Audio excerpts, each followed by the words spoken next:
دواکەوتنی ئۆپراسیۆنی حەویجە تا دێزیان بە وڵاتیانی ناوسەرجێ کۆکان دەگەیەنێت و خواستی فەرماندەکانی پێشمەرگەیە پەلە بکرێت لە ئەنجامدانی ئۆپراسیۆنی حەویجە و دەوروبەری.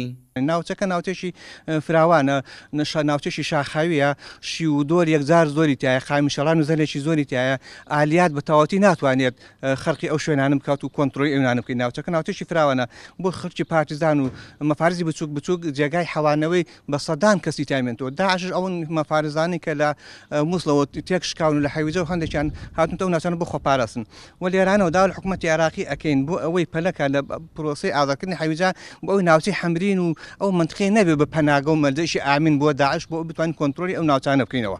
ئێمە هیوادارین داوا حکوومەتی عێراقی شەکەن لێرانەشەوە بۆ ئەوی حەویجە پرۆسی ئازادکردنی حەویجە زیاتر زووتر دەست پێ بکە و هەر قسە نەبێت کرد بەواری عەمەلیەوە. و کاتی خۆشی وەکوتمان حکوومەتی هەرێمی کوردستان وزارەتی پێشمەرگە پلان و نەخشی هەبووە بۆ ڕزگارکردنی حەویجە و دەوروبەری، بەڵام حکوومەتی عێراقی کەم تەرخەم بۆ تا ئێستاکانە نەیکردووە.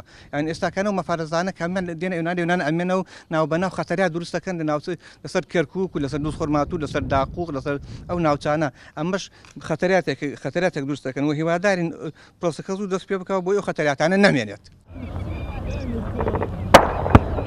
بە بڕۆی سەرکردەیەکی حەشتی شەعبیش لە کەرکووک پەلەکردن لە ئۆپراسیۆنی حەویجە خواستی ئێمە لایەنەیە و ڕەشی دەگەیەنێ پێویستە هەمانگی بۆ ئەو ئۆپراسیۆنە دروست بکرێت.